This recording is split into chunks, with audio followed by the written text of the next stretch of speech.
बिस्मिल्लाहिर्रहमानिर्रहीम, अस्सलाम वालेकुम। यूट्यूब में मुझे आपके साथ सलमान हैदर। हमारे यहाँ ये आम प्रॉब्लम है कि किसी भी सीधे सीधे से मसले को, इशू को या तो सियासी बना दिया जाता है, या इतने अक्लमंद हम लोगों के अंदर बीच के अंदर मौजूद हैं, तो जब किसी चीज़ को अपनी ही जमा प्लस और अकाउंट्स के अंदर उसको पूरा नहीं कर सकते तो उसको इल्ज़ाम किसी और के ऊपर दे दिया जाता है। जैसे अगर कोई फ़लानी कॉन्स्पिरेसी डेवलप होगी तो यकीनन ये किसी एजेंसी ने करवाया होगा, हालांकि लोगों को अभी तक अपने घर के मामलात ही सही तरह नहीं मालूम होते, तो एजेंसी पर इल्ज़ाम देना बहुत ज़्यादा ज़रूरी होता है।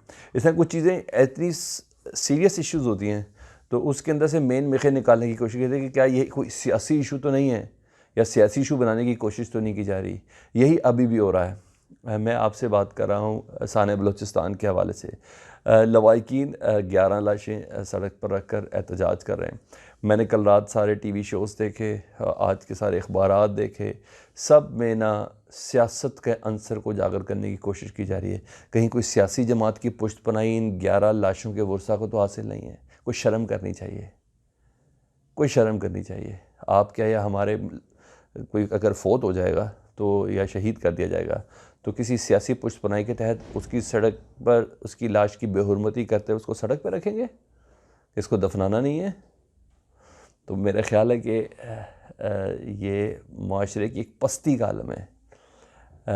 इन ख़ानदानों में से एक ख़ानदान के 4 अफराद शहीद हुए हैं और उनके पास अब मर्द ही कोई नहीं बचा जो इनके लाशों को दफनाएगा या उनके जनाजे को कंधा देगा, और इस ख़ानदान की औरतें कह रही हैं कि अब हम उसको ख़ुद दफनाएंगे। ऐसे मौके पर जब उधर हाल ये है तो इधर हमारा मीडिया और हमारा प्रिंट मीडिया इसको सियासत में डालने की कोशिश करे, या बड़ी टॉप स्लॉट जमातें, चाहे मुस्लिम लीग नून है, पीपल्स पार्टी है या पीटीआई, इनको सियासी स्टेटमेंट देने की कोई ज़रूरत नहीं थी।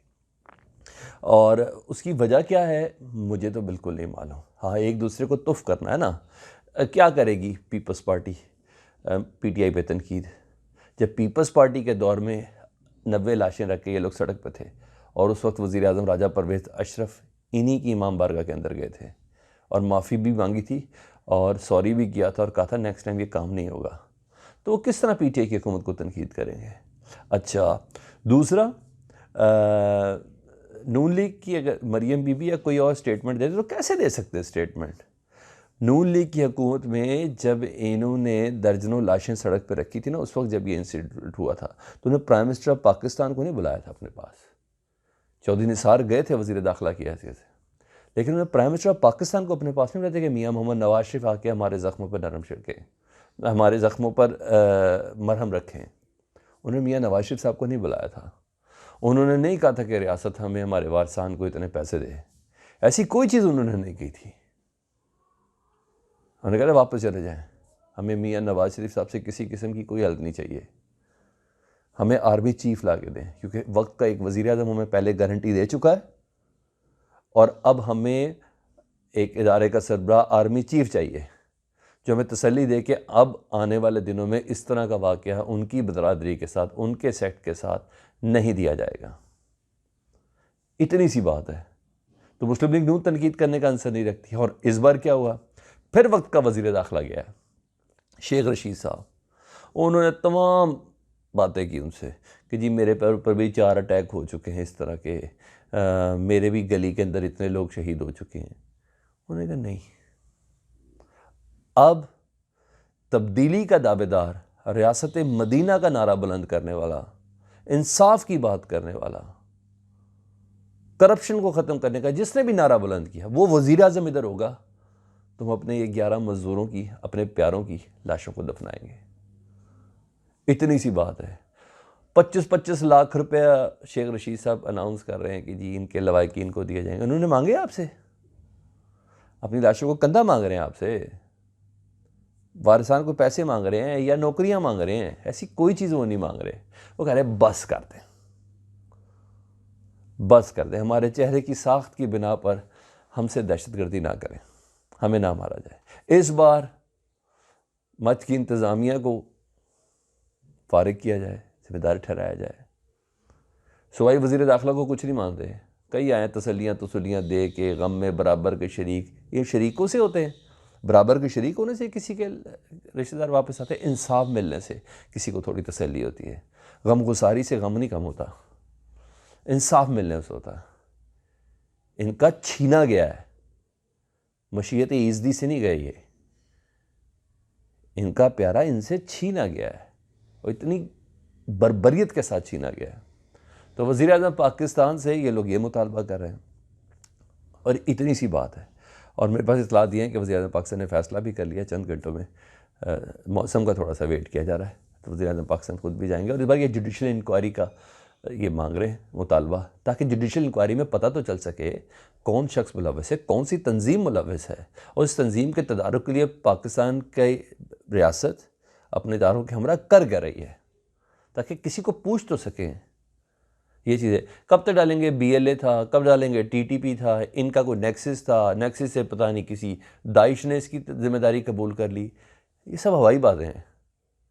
जब जुडिशल इंक्वायरी होगी तो पूरी फाइंडिंग सामने के अंदर आएंगी और यही इनका मुतालबा। इसके पीछे इनकी कोई सियासत नहीं है कि कोई मजलिस वातुल मुस्लिमीन लग गई है या खैबर या मिली अवामी पार्टी का कोई ऐसा बंदा है जो इनके बीच के अंदर घुसा हुआ है, या कोई और इलाके के सेक्रेटेरियन मामला था। नहीं, ये सिर्फ ये कह रहे हैं कि ऐसा पहले एक वज़ीर आज़म ऐसा तसल्ली दे चुका है, एक आर्मी चीफ हमें तसल्ली दे चुका है, इस बारी फिर वज़ीर आज़म को बुला रहे हैं ताकि इनको तसल्ली तो हो।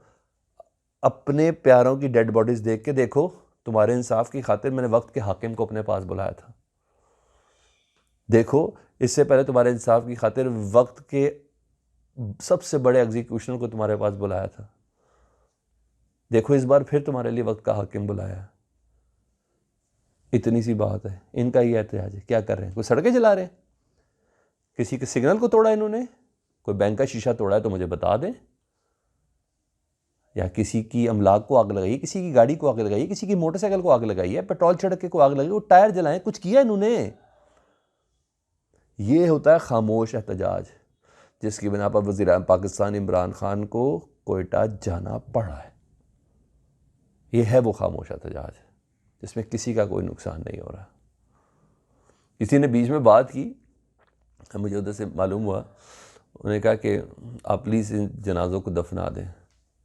शेख रशीद साहब ने कहा, तो उनके लवाहिकीन में से एक शहीद ने कहा, एक बार ना ये कफन की चादर नीचे करके देख लें, मामला मारे जाने का नहीं है, किस तरीके से मारा गया ना, फिर बताइएगा क्या आप कहते हैं कि इस फ़ौरन दफन कर दिया जाए इंसाफ के बगैर।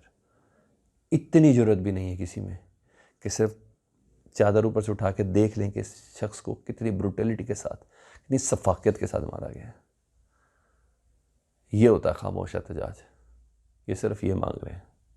और पीछे नोहे मर्सी है, कल मैं मीर साहब का भी प्रोग्राम देख रहा था, वो इसलिए चल रहे हैं ताकि इनको तसल्ली रहे कि इनकी हिस्ट्री के अंदर इनके मानने वालों में से कोई बहुत बड़ा भी शहीद हुआ है, उसके भी बच्चे शहीद हुए हैं, उसके भी भाई शहीद हुए हैं, उसके भी भतीजे शहीद हुए हैं। तो बेसिकली ये नोहे का मतलब कि हमारे पास अभी भी गम झेलने की कोई बड़ी मिसाल मौजूद है, ताकि इनको वहाँ से हौसला मिले। कमेंट्स में मुझे ज़रूर आगाह कीजिएगा। Thank you very much.